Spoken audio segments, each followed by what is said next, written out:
facilitar sua inclusão, aqui as perguntas realmente importam.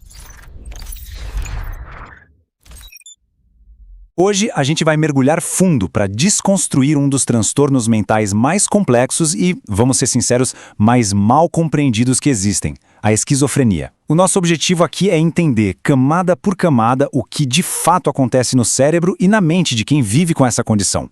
Vamos nessa! E, para começar, vamos colocar as coisas em perspectiva.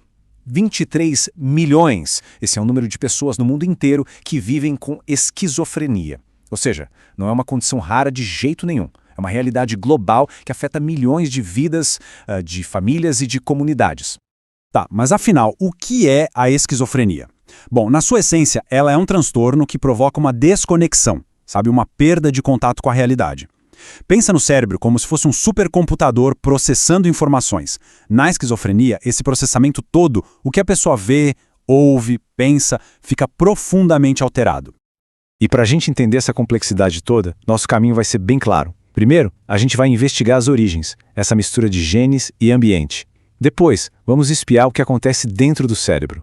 Na sequência, a gente analisa os sintomas, como a doença progride com o tempo e, por fim, o impacto e as perspectivas de tratamento.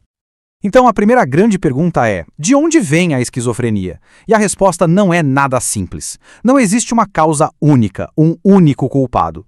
Na verdade, o que a ciência entende hoje é que o transtorno nasce de uma dança bem complexa entre a nossa predisposição biológica e os fatores que a gente encontra pela vida.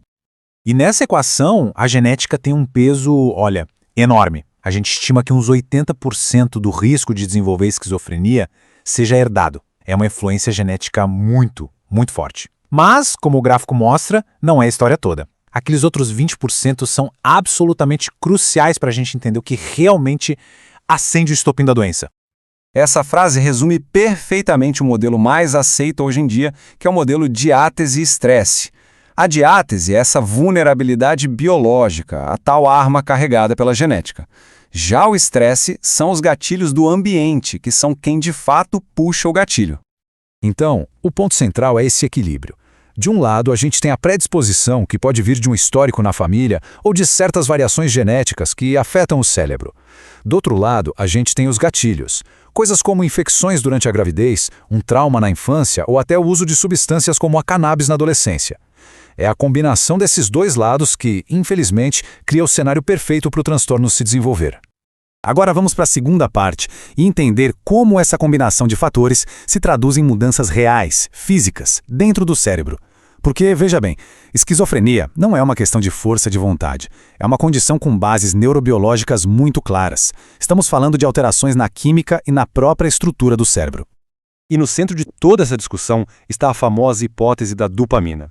A dopamina é um neurotransmissor essencial. Ela está envolvida em tudo, desde nossa motivação até o jeito como a gente percebe o mundo. A teoria principal hoje é que um desequilíbrio nesse sistema é a grande causa por trás dos sintomas.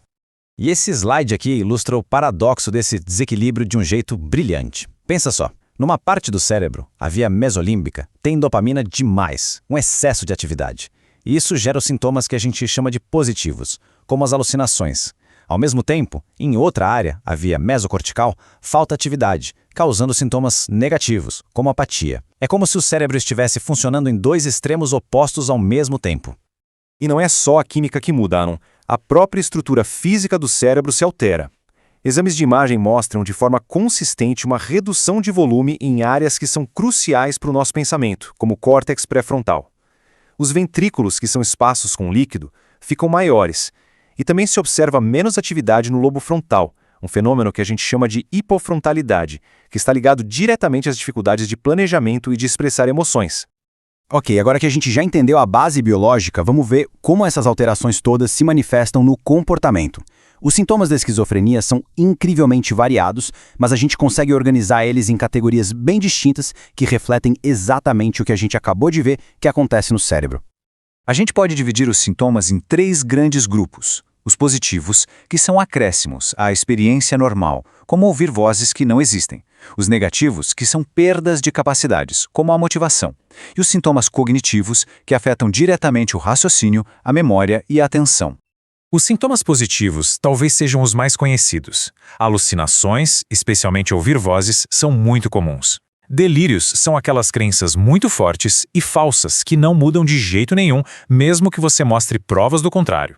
Além disso, o pensamento pode ficar tão confuso que a fala perde o nexo e o comportamento pode parecer estranho, sem um propósito claro. Já os sintomas negativos representam uma ausência, uma perda. O embotamento afetivo, por exemplo, é a dificuldade de expressar emoção no rosto. A alogia é quando a pessoa fala muito pouco. E a avolição é uma falta de motivação tão profunda que afeta tudo. Muitas vezes, são esses sintomas que a longo prazo causam um maior impacto na vida da pessoa. E por fim, os sintomas cognitivos, que afetam a mecânica do pensamento. Fica difícil se concentrar, lembrar das coisas, resolver problemas simples do dia a dia. E uma característica muito desafiadora aqui é a anosognosia, que é quando a pessoa não consegue perceber que está doente. Isso, claro, torna a busca por ajuda muito mais difícil. É importante entender que a esquizofrenia não aparece assim da noite para o dia. Ela tem um curso, uma progressão que geralmente leva anos, começando com sinais bem sutis até se tornar uma condição crônica. Vamos ver como essa jornada costuma ser.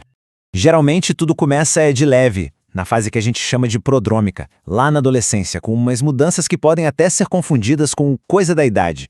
Depois vem a fase aguda, que é o primeiro surto psicótico, quando os sintomas positivos ficam claros. E por fim, a doença entra numa fase crônica, onde os sintomas podem até diminuir, mas geralmente continuam ali, com altos e baixos ao longo da vida. E assim a gente chega na nossa última sessão. Entender a biologia e os sintomas é super importante, mas a gente também precisa falar sobre o impacto real que a esquizofrenia tem na vida das pessoas e, claro, sobre o que o futuro reserva.